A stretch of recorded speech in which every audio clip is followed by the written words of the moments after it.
গেল ৫৪ বছর ধরে বাংলাদেশ সশস্ত্র বাহিনীর সর্বাধিনায়কের দায়িত্ব পালন করছেন রাষ্ট্রপতি, আর প্রতিরক্ষা মন্ত্রণালয়ের দায়িত্ব রয়েছে প্রধানমন্ত্রীর কাঁধে। পদমর্যাদার দিক থেকে রাষ্ট্রপতি এগিয়ে থাকলেও ক্ষমতায় সশস্ত্র বাহিনীকে দিক নির্দেশনা দেন প্রধানমন্ত্রী। সশস্ত্র বাহিনী সম্পর্কিত সকল সংবাদ ও বিজ্ঞপ্তি পাবার একমাত্র মাধ্যম আইএসপিআর। দপ্তরটির ওয়েবসাইটের আর্কাইভে গিয়ে সেনাবাহিনীর সেকশনে ঢুকলেই চক্ষু ছানা বড়া অবস্থা, কারণ এই সেকশনের প্রথম পেজে রয়েছে 10টি নিউজ, যাতে স্থান পাননি রাষ্ট্রপতি কিংবা প্রধানমন্ত্রী।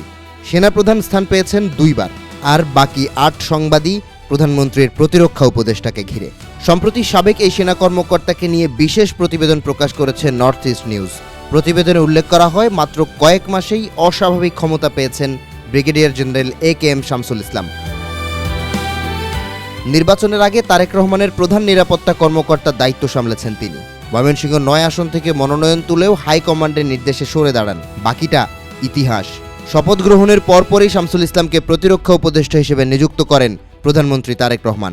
এর 2 মাস পর বাড়ে দায়িত্ব। বর্তমানে প্রধানমন্ত্রীর প্রতিরক্ষা উপদেষ্টার পাশাপাশি সামলাচ্ছেন সশস্ত্র বাহিনী বিভাগের উপদেষ্টার দায়িত্ব। পারিবারিকভাবে জাতীয়তাবাদী ঘরানার হওয়ায় আওয়ামী লীগের রোষানলে পড়েন সাবেক এই সেনা কর্মকর্তা। 2025 সাল পর্যন্ত চাকরি থাকা সত্ত্বেও 2018 সালেই তাকে চাকরিচ্যুত করা হয়। সে সময়কার বিতর্কিত নির্বাচনে বিএনপির পক্ষ থেকে বড় ভাইয়ের মনোনয়ন চাওয়াটাই শামসুল হকের জন্য বড় অপরাধ হয়ে দাঁড়ায়।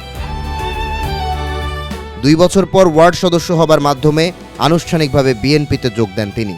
কর্মজীবনে সেনাবাহিনীর এই মেধাবী কর্মকর্তা জাতিসংঘ শান্তিরক্ষা মিশনে কঙ্গোতে ফোর্স কমান্ডারের স্টাফ অফিসার ও ডেপুটি কন্টিনজেন্ট কমান্ডার হিসেবে দায়িত্ব পালন করেন।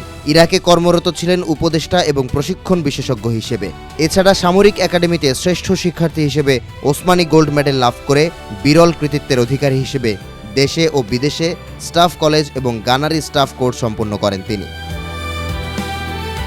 যোগ্যতা নিয়ে কোনো প্রশ্ন না থাকলেও ব্রিগেডিয়ার জেনারেল ইসলামের সাম্প্রতিক কর্মকাণ্ড বিতর্কের সৃষ্টি করেছে।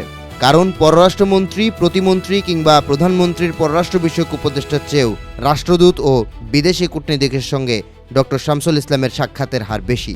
হাসিনার আমলে সামরিক বাহিনীকে হাতের আঙুলে নাচাতেন তৎকালীন প্রধানমন্ত্রীর প্রতিরক্ষা উপদেষ্টা মেজর জেনারেল তারিক আহমেদ সিদ্দিক। বর্তমান প্রতিরক্ষা উপদেষ্টা পূর্বসূরির পথ বেছে নেবেন কিনা তা হয়তো সময়ই বলে দিবে।